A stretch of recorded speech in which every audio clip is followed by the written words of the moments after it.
Assalamualaikum warahmatullahi wabarakatuh. Hai Sobat Diary Brawijaya, hari ini aku, Linta Pangisti, akan bareng-bareng dengan kalian semua belajar tentang gimana sih caranya merangkai kalimat acak menjadi paragraf yang utuh.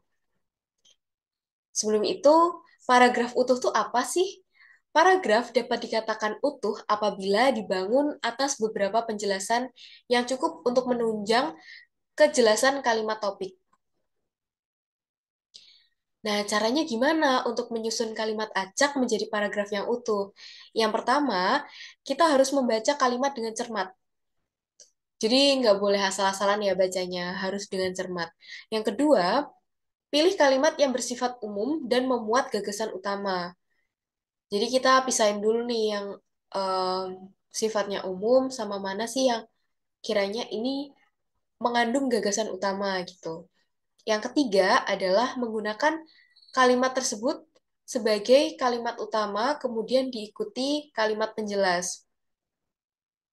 Lalu yang keempat adalah perhatikan kata jika kalimat utama ada di akhir seperti oleh, oleh karena itu, atau oleh sebab itu, dan lain sebagainya. Lalu yang terakhir adalah susun kalimat yang disajikan menjadi paragraf yang padu. Nah, tapi ada sedikit notes nih. Ada catatan, kalimat utama adalah kalimat yang urutan atau yang bisa berdiri sendiri. Kalimat utama adalah kalimat yang utuh yang bisa berdiri sendiri tanpa adanya penghubung antar kalimat. Jadi, maksudku kalimat utama adalah suatu kalimat yang utuh, dia tuh nggak perlu didukung oleh kalimat yang lain, tapi memang dia sudah berdiri sendiri tanpa sebab dan nggak ada tanpa dihubung-hubungkan dengan kalimat lainnya tuh dia sudah bisa berdiri sendiri seperti itu.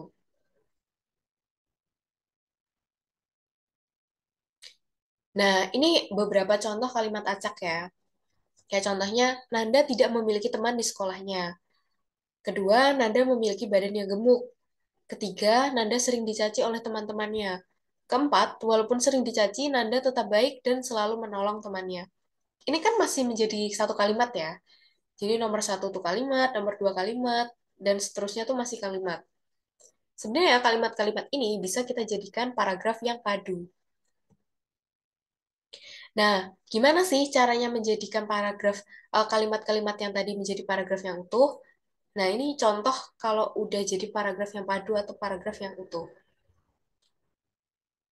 Ternyata yang urutan pertama itu bukan yang nomor satu, teman-teman, tapi yang nomor dua.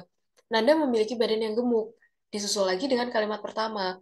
Nanda tidak memiliki teman di sekolahnya. Lalu kalimat ketiga, yaitu Nanda sering dicaci oleh teman-temannya. Dan kalimat keempat, sebagai penutup, walaupun sering dicaci, Nanda tetap baik dan selalu menolong temannya. Nah, ini kan kelihatan kan, mana yang kalimat pelengkap, mana yang kalimat bisa berdiri sendiri.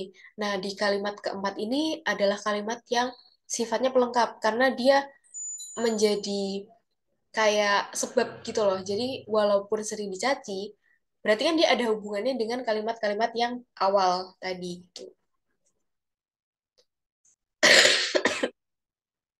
Maaf. Nah, ini adalah contoh lagi yang sebelah kanan adalah paragraf utuh dan sebelah kiri ini adalah kalimat acak. Yang warnanya pink adalah kalimat acak. Terus yang warnanya putih dia udah berubah menjadi paragraf utuh. Kita baca ya.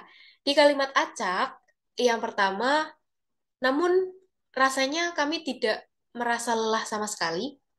Lalu di nomor dua ada, kami berangkat menuju pantai Malang pada pukul 5 waktu Indonesia Barat.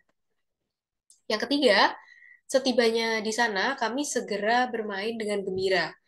Lalu yang keempat, jarak pantai Malang dari rumah kami cukup jauh. Sebenarnya ini kalau dibaca satu-satu kan pasti tidak ada korelasinya ya, kayak masa nomor satu langsung, namun anehnya kami tidak merasa lelah sama sekali. Kenapa gitu? Tidak ada kalimat penjelas yang, tidak ada kalimat yang mendukung gitu. Tapi ketika kita ubah menjadi paragraf yang utuh, ternyata susunannya seperti ini, teman-teman. Kami berangkat menuju Pantai Malang pukul 5 waktu Indonesia Barat. Itu ternyata menjadi kalimat pertama. Dan Eh, Kalimat keduanya untuk menjadi paragraf yang utuh adalah kalimat nomor 4. Jarak Pantai Malang dari rumah kami cukup jauh. Dan disusul dengan kalimat yang pertama untuk mendukung kalimat nomor 4. Namun, anehnya kami tidak merasa lelah sama sekali. Nah, ketika sudah disusun seperti ini, kita jadi tahu nih, anehnya kami tidak merasa lelah sama sekali itu kenapa? Karena ada kalimat nomor 4, yaitu jarak Pantai Malang dari rumah kami cukup jauh. Tapi walaupun jauh tuh, mereka tidak merasa lelah. Akhirnya pembaca kan jadi lebih mudah memahami kalau sudah menjadi paragraf yang utuh. Nah, ditutup dengan kalimat ketiga, yaitu setibanya kami di sana, kami gembira bermain, kami segera bermain dengan gembira. Jadi ini kayak ya paragrafnya ditutup dengan kalimat seperti itu. Nah, jadi itu sedikit penjelasan dari kami tentang gimana sih caranya merubah kalimat acak menjadi paragraf yang padu atau paragraf yang utuh. Mungkin itu yang bisa kami sampaikan di pertemuan ini. Semoga bermanfaat buat Sobat Diary semua. Assalamualaikum warahmatullahi wabarakatuh.